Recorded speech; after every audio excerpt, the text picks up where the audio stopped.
Ada seorang sahabat bernama Umair bin Hamam. Saya pilihkan nanti kisahnya karena sudah waktu duhur dekat. Umair bin Hamam ini teman-teman sekalian adalah salah satu sahabat yang sempat ikut di perang Badar.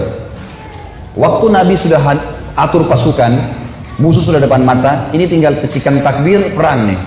Sudah akan saling bunuh-membunuh. Lalu kata Nabi SAW dengan sabda yang masyhur dalam hadis Bukhari, demi Allah, tidak ada seorang pun dari kalian sekarang yang hadir di perang Badar ini, di kancah peperangan ini, terbunuh menghadapi musuh, kecuali pasti masuk surga yang luasnya seluas langit dan bumi.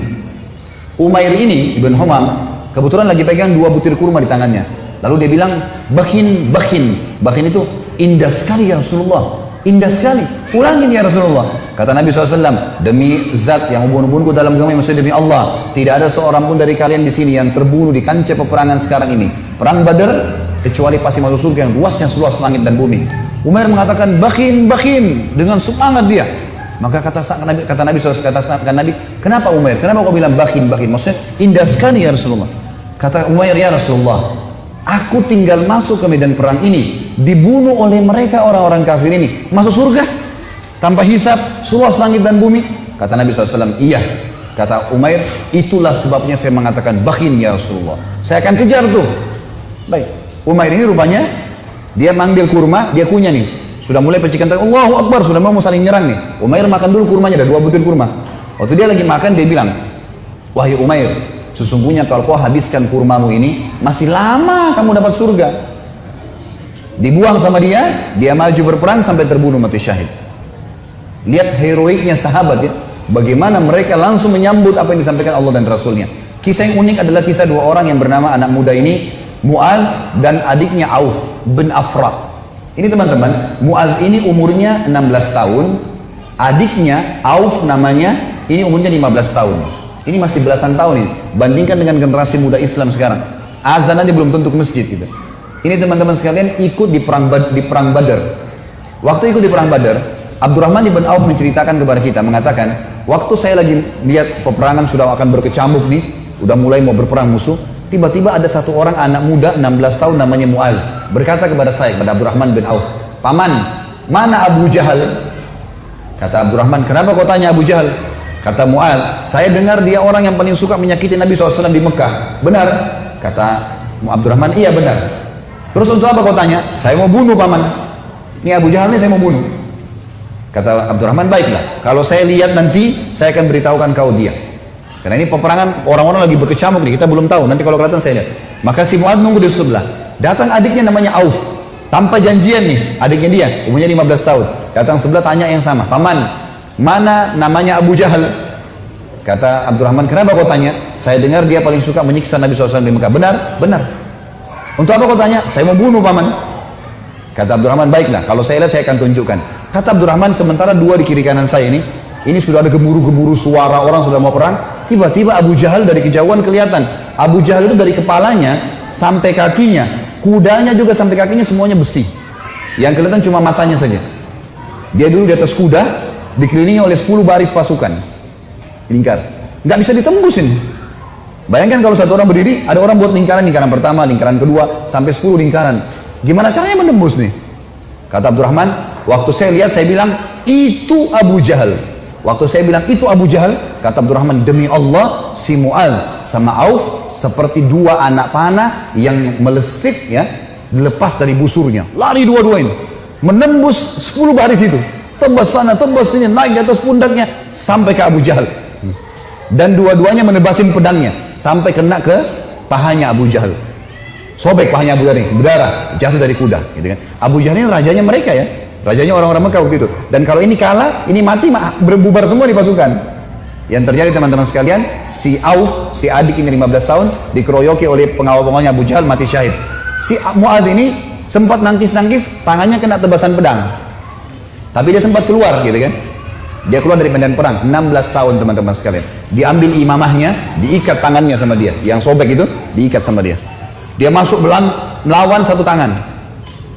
Waktu dia lagi perang, dia rasa tangannya ini mengganggu dia. Kesakitan kan? Dia mau cari mati syahid nih. Dia keluar ke kancah peperangan, tangannya ini diinjak sama kakinya, ditarik sama dia. Diputus sekalian. Dia masuk berperang sampai terbunuh teman-teman sekalian. 15 sama 16 tahun yakin mati di medan perang, ini adalah syahid. Gak ada rasa takut sama sekali. Ini luar biasa bagaimana. Kisah yang lain Abu Dujana. Abu Dujana radhiyallahu anhu ini sahabat Nabi, pernah begini, Syammah namanya dia Syammah ya. Beliau pernah ini Nabi SAW pegang pedang di perang Uhud. Udah masuk waktu? Hah? Hah? Terus? Maksudnya mau pertanyaan? Butuh tanya jawab atau materi nih? Nah? Kalau saya sih lebih fokus ke materi ya. Lanjut saja ya. Iya, lebih baik kalau antum pulang bawa ilmunya mungkin lebih bermanfaat daripada ada pertanyaan.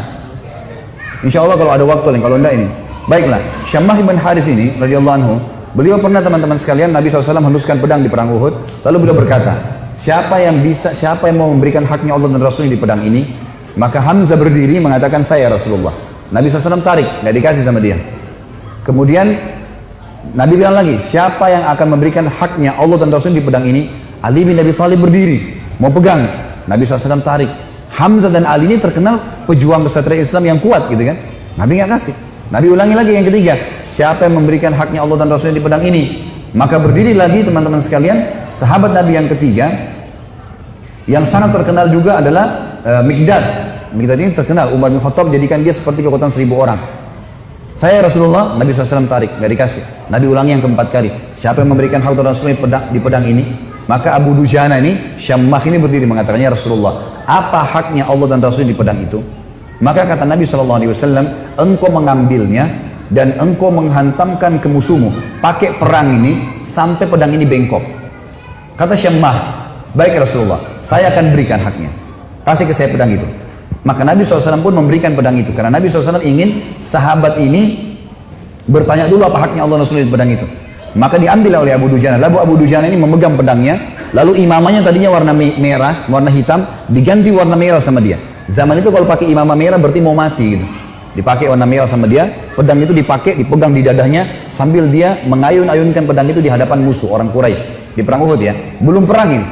Lalu Nabi SAW lihat, Nabi mengatakan, sungguh perilakunya Syammah ini dibenci oleh Allah. Tidak disuka sama Allah nih, perilaku sombong. Kecuali di posisi seperti ini, kecuali di medan perang. Boleh kalian tunjukkan keterampilan kalian depan musuh. Tapi kalau enggak, ya di lainnya Allah marah. Maka Abu Dujana pun akhirnya memegang pedang tersebut teman-teman sekalian. Yang terjadi adalah, ada seorang sahabat namanya Ka'ab radhiyallahu anhu. Ka'ab ini berkata, waktu saya lihat Abu Dujana sudah mulai masuk menyerang musuh, di medan perang, saya penasaran bagaimana Abu Dujana memberikan haknya Allah dan Rasul di pedang itu.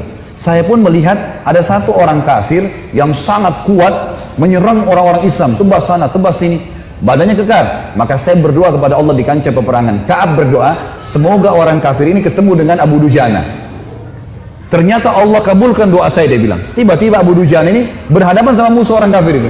Dan waktu berhadapan, mereka akhirnya duel berdua. Dan saking serunya duelan Abu Dujana dengan orang kafir ini, sampai orang-orang di kancah peperangan berhenti perang, menyaksikan duelnya mereka. Karena luar biasa, orang kafir berhenti, orang muslim berhenti, menyaksikan bagaimana Abu Dujana perang. Sampai akhirnya Abu Dujana ditebas sama orang tersebut dengan pedang dengan sangat kuat, ditangkis sama perisai, sampai perisai itu terbelah dua dan pedangnya orang kafir melengket. Maka Abu Dujana pun akhirnya menebaskan pedang itu ke arah orang kafir, yang sampai membuat orang kafir itu terbelah bagian setengah badannya. Akhirnya matilah orang itu. Maka kata Ka'ab, aku pun akhirnya menghadap ke Abu Dujana dan dia berkata, wahai Ka'ab, bagaimana pendapatmu? Bagaimana yang kau lihat dengan ini? Maka dia pun tersenyum. Artinya Abu Dujana betul-betul mengerjakan apa yang diperintahkan oleh Allah dan Rasulnya. Tentu dalam medan perang cukup banyak kisah-kisah teman-teman sekalian. Juga ada kisah yang sangat unik sebenarnya. Saya disimpulkan, insya Allah 1 menit saja. Ada namanya Hamrat Asad. Waktu para sahabat kalah di perang Uhud, ada 70 sahabat mati syahid. Sisanya, kan sahabat yang pergi perang Uhud itu 700 orang ya. 70 orang mati, jadi sisa 630 orang. 630 orang ini teman-teman sekalian semuanya luka parah. Kita tutup dengan kisah ini ya. Luka parah semuanya. Nabi pun berdarah pipinya, keningnya berdarah SAW, giginya pecah. Pundaknya sempat dihantam oleh Ibnu Qami'ah. Beliau mengatakan, saya rasakan sakitnya sebulan. Sahabat semua, 630 orang luka semuanya. Dan minimal mereka luka 5 luka di tubuhnya. Di dalam kisah ini dikatakan teman-teman sekalian, pulanglah mereka ke Madinah di perang Uhud. Sedih, sahabat banyak yang kalah. Waktu itu karena awal peperangan menang. pulang ke Madinah. Waktu masuk di Madinah, tiba waktu maghrib. Sahabat-sahabat ini 600 orang banyak tidak bisa ke masjid. Nggak bisa.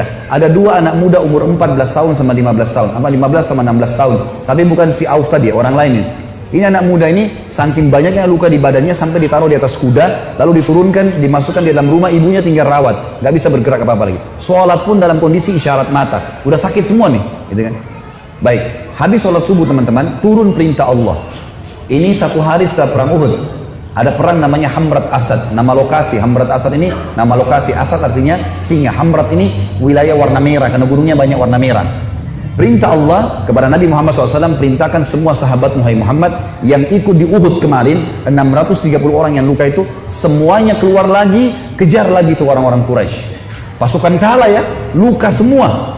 Maka tersebar berita, pemanggil-pemanggil Nabi, hai sahabat-sahabat Nabi yang kemarin ikut Uhud, bukan orang baru, yang luka-luka parah, semuanya oleh Nabi disuruh ngejar menuju ke Hamrat Asad, kejar Quraisy. Maka sahabat-sahabat banyak, diantaranya Usaid bin Khudair, ada yang lagi nempel daun untuk mengeringkan lukanya, dicabut sama dia. Sami'na wa ata'na, kami patuh dan tenang. Dicabut semua luka-luka mereka yang tempel-tempelan, mereka pergi sambil ngalir darah. Ada dua orang anak muda 15 sama 16 tahun. Ini di sini di riwayat tidak disebutkan namanya, yang tertidur di atas ranjang, ibunya ngerawat, sholat pun dengan isyarat mata. Waktu dengar ada orang teriak, wahai yang hadir kemarin di Uhud, semuanya tidak terkecuali telah turun perintah Allah kepada Rasulnya Muhammad SAW untuk mengejar Quraisy. Tidak satu orang pun boleh tinggal di Madinah. Luka parah. Maka adik kakak ini bersebelahan tidurnya. Kakaknya bilang, wahai adikku, tidak mungkin kita tinggal di atas ranjang begini, sementara panggilan Rasulullah ada 16 dan 15 tahun ini. Maka kata adiknya, bagaimana caranya kak? Kita nggak bisa bergerak nih. Apa kata kakaknya? Demi Allah, saya akan seret kamu sekali, kamu seret saya sekali, sampai kita menjawab panggilan Allah dan Rasulnya. Luar biasa. Saya waktu baca kisahnya sampai netes air mata teman-teman sekalian. Luar biasa. Dan akhirnya mereka seret-seretan sampai tiba di depan Nabi SAW. Ada yang berdarah, ada yang ini, terutama dua anak muda ini naik di atas kuda itu sambil diseret jalan ya. Waktu mereka diseret semua pada nangis lihat. Ini luar biasa orang ini. Dan akhirnya sahabat ini semuanya pergi ke sana. Pas Quraisy dengar 630 pasukan yang kemarin kalah, tidak ada orang baru yang datang, bukan tenaga baru cuma yang kemarin mau berperang, Quraisy tidak berani kembali. Mereka takut. Ini jangan sampai luar biasa nih. Kok bisa sampai luka parah mau kembali gitu? Maka mereka tidak berani kembali dan tersebar berita kalau setelah kekalahan di Uhud, satu hari setelahnya di Hamrat Asad muslimin memenangkan peperangan. Dan ini mengobati luka-luka mereka. Tapi saksi bahasan teman-teman bagaimana mereka luar biasanya dalam mempertahankan agama ini. Allahu a'lam.